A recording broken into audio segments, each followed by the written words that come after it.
Assalamualaikum warahmatullahi wabarakatuh. Sampurasun. Salam satu udara saudara. Sudah ada seminggu lebih nih, Bang Johan baru mulai ngupload lagi. Hari ini, saat ini di sini hadir sepenuhnya sadar. Kita bahas tentang surga dan neraka. Jadi saudaraku, surga dan neraka itu banyak sekali tokoh-tokoh agama yang menganggap bahwa surga dan neraka itu nanti. Padahal surga dan neraka itu dari arti kata Sanskerta. Surga juga di Al-Quran, kitab suci, surga itu tidak ada. Yang ada hanya jannah. Jannah bahasa Arab. Nah, bahasa Arab itu artinya kebun. Jadi tidak ada surga. Yang ada di ayat Quran suci, kitab suci itu, yang ada nar. Nar itu bahasa Arab, artinya bahasa Indonesianya api. Api bukan digambarkan seperti neraka yang panas itu, tapi api itu adalah kebutuhan kehidupan, kelangsungan kita sehari-hari. Seperti contoh, api bisa membakar suatu masakan atau rokok, atau kita menyeduh kopi dengan api. Nah, untuk mengetahui tentang neraka itu, yang nanti itu tidak ada nanti, karena hidup kita itu penuh kesadaran saat ini, di sini, sekarang. Jadi nggak ada yang namanya kata nanti. Kalau di luar konteks kesadaran, yang dibilang nanti itu masa depan kan, yang belum terjadi, angan-angan atau bayangan, atau bisa saja tokoh-tokoh agama itu membuat suatu karangan tentang neraka. Kalau orang yang sudah terdoktrin oleh narasi neraka itu, dia sudah seperti kecanduan atau mabuk dalam ajaran yang dibawa oleh bayangan, bukan yang dialami oleh kesadaran. Kesadaran itu baik, tidak ada hal yang namanya menyiksa.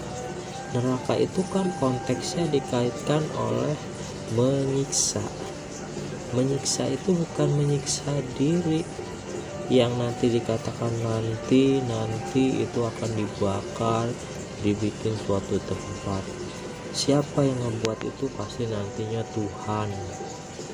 Masa Tuhan yang Ar-Rahman Ar-Rahim, Maha Penyayang, itu menyiksa hambanya yang tidak menjalankan perintahnya, tidak nurut kepada Tuhannya, sehingga Tuhan tega, kejam, seakan-akan membakar hambanya yang begitu panas.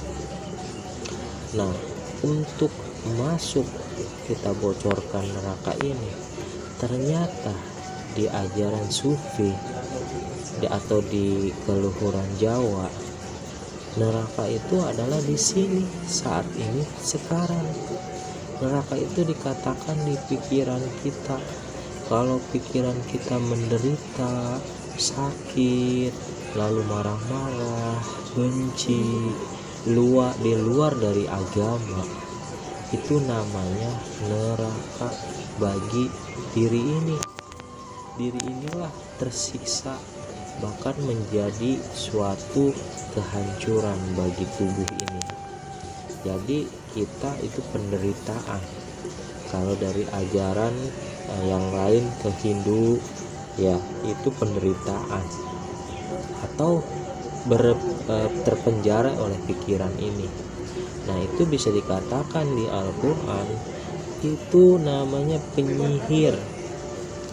Penyihir itu adalah tukang sihir yang ibaratnya tidak mengakui kenyataan yang di dalam kesadaran ini. Dia tidak mau mengakui bahwa ini kesadaran ini mimpi, padahal kesadaran ini yang kita alami saat ini tidak ada apa-apa. Maka kalau kita nerakanya kita buang, jadilah surga di sini. Pikiran yang penuh kemakmuran, pikiran yang baik, pikiran yang saling toleran, selalu mencintai, ulas asih sifat-sifat Tuhan di dalam diri kita. Itu adalah surga. Masuklah kita ke dalam hasil dua surga itu yang disebut akhirat. Nah, untuk mengetahui akhirat tuh di sini juga, bukan nanti. Tokoh-tokoh agama itu bilang dari Arab ya, akhirat itu nanti setelah kita mati. Ya jelas, karena mereka tuh selalu terbawa oleh nanti, bahkan hidup kita lagi hidup ini nanti. Kamu anggap aja deh, jika gajian kamu di nanti itu bagi kamu neraka. Karena apa? Enggak enak nanti itu. Maka hiduplah saat ini, di sini, sekarang, hadir sepenuhnya. Syukuri setelah ada napas keluar masuk, itulah sumber sang hidup ada di dalam diri kita. Itulah di dalam ayatnya, dia tidak pernah tidur, dia tidak pernah kantuk. Kadang kita tubuh ini, pikiran ini berhenti, dia itu masih hidup di dalam diri kita. Kalau dia maha hidup, tidak pernah mati, dia kekal. Maka Tuhan itu sangat dekat di sini. Jangan bilang nanti Tuhan itu nanti juga. Jadi tokoh-tokoh agama itu sudah mendoktrin, mendongeng, membuat cerita-cerita supaya diri kita sejati ini tidak ditemukan. Jadi kalau kita sudah menyelam ke dalam diri, kita menemukan yang namanya diri sejati ini, diri yang asli, diri yang menyelam di dalam kesadaran. Kita tidak terbawa arus dengan ilusi atau kata-katanya yang mereka pelajari dari cerita-cerita dari turun-menurun, terus menjamur, mendongeng, sehingga kamu hidup itu merasa tidak sejati, jadi terbawa angan-angan. Makanya disinilah kebangkitan spiritual Nusantara, memberikan sesuatu yang sesungguhnya yang harus diberitahukan. Inilah pencerahan. Tapi gak mau orang-orang menerima ini, karena mereka sudah terdogma oleh kata-kata guru-gurunya itu. Coba Nabi Muhammad itu, dia tidak pernah bilang kepada yang mengajarkannya murid. Dia itu malah lebih kepada sahabat bilangnya. Karena apa? Dia tidak merasa Nabi itu mengajari, berilmu, memberikan ilmu. Tidak, dia malah membimbing Nabi itu agar kita itu bangkit dalam kesadaran, agar tidak terbodoh, tidak masuk ke dalam kebodohan jahiliyah ini. Karena Nabi sudah tidak ada, turunlah yang namanya pewaris Nabi di setiap zamannya. Itu dari kata Quran, pewaris Nabi itu ada di setiap zamannya, tapi sedikit, gak begitu banyak. Tapi penipu, penjual agama itu banyak sekali. Maka dengan obrolan pencerahan ini, semoga teman-teman saudara satu udara ini bisa melek mata hati, bukan mata jahil ya, mata hatinya terbuka agar tidak menjadi mengikuti mereka kebanyakan orang, karena mereka sudah kafir. Arti kafir, saya bukan menuduh mereka kafir. Arti kafir itu kan kita cari dulu konteksnya. Banyak orang menuduh kafir tidak tahu artinya kafir, karena kafir ini itu adalah tertutup, cover. Jadi dia menutup diri dari dongeng-dongeng sudah cukup. Jadi dia tidak mau membuka dirinya supaya menjadi keluar dari pencerahan cahaya. Dia demen dengan kafir itu, kegelapan. Makanya ini harus benar-benar, kalau orang yang berpikir kritis dengan kesadaran, dia akan menerima seperti pencerahan dari ajaran spiritual leluhur Nusantara, dari Jawa, Kejawen. Mereka akan menerima karena ngaji diri itu lah yang mengalami, bukan katanya. Lebih baik mengaji diri daripada kita mengkaji di luar diri kita. Maka kita jangan ikut dari kata-katanya, tapi suara kebenaran ada di dalam diri kita. Jangan takut, karena hidup sejatinya ini kuncinya hadir sepenuhnya saat ini, di sini, sekarang. Jadi tunjukkan bahwa sejati kita tidak ada yang namanya kita tersesat, karena kita itu bukan merampok atau apa ya bahasanya itu ya, merampas ini nih pakaian kebenaran. Kalau perlu kita buka pakaian kebenaran ini, ternyata kita tuh telanjang dalam benar-benar tidak ada merasa pintar, merasa bodoh. Yang pintar itu adalah Tuhan yang maha cerdas. Itulah, kita tidak bisa apa-apa, tidak bisa apa-apa, tidak merasa apa-apa, dan saya juga bukan siapa-siapa. Tapi banyak orang yang menghafal Quran, membaca Al-Quran. Saya sudah bisa merasa paling hebat.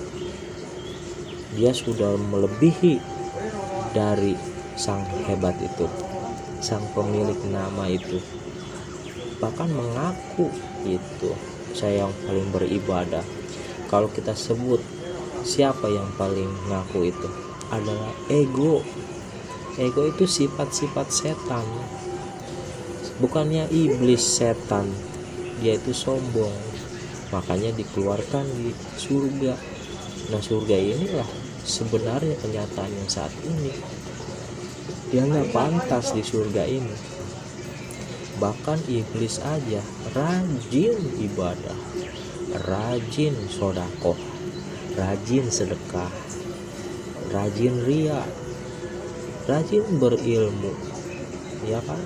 Maka kita merasa jangan ada itu, kosongkan semuanya.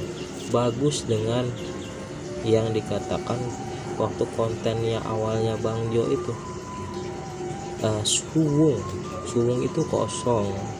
Jadi nggak ada kita telanjang, nggak ada merasa pintar, merasa ngasih tahu harus kamu percaya begini, harus mengalami dia sendiri.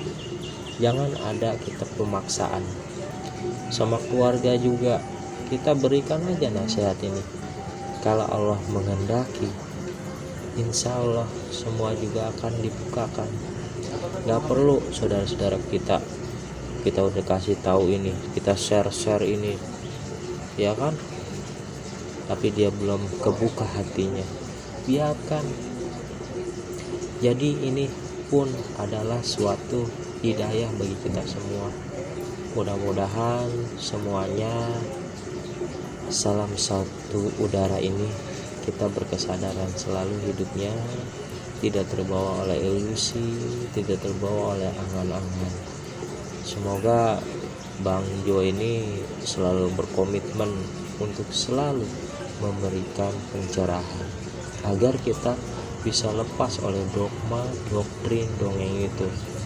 Kita itu sudah banyak dicampur aduk, sehingga kita tidak tahu mana yang suatu kaum itu sedikit, ya. Jadi satu kaum yang sedikit selamat itu artinya tidak punya jamaah. Dia banyak berjamaah, ya kan, menyesat, banyak sesat-sesat ajaran-ajaran gitu. Ahli ibadah, ahli kitab, itu di Al-Quran ahli kitab siapa itu? Itu setan. Ahli kitab itu dia seakan-akan cuma bisa membaca, menghafal, merasa diri dia sombong. Begitulah, itulah neraka. Sebenarnya kajian ini nyambung dari neraka itu. Nanti kita bahas tentang surga ya, dan akhirat. Oke, begitu saja dari videonya Tabur Tuai. Mohon maaf jika ada sedikit perbedaan sudut pandang kita, karena inilah yang harus kita sampaikan. Semoga kita bisa menjadi jati diri yang sebenarnya, dan kita tidak bisa merasa apa-apa. Assalamualaikum warahmatullahi wabarakatuh. Sampurasun.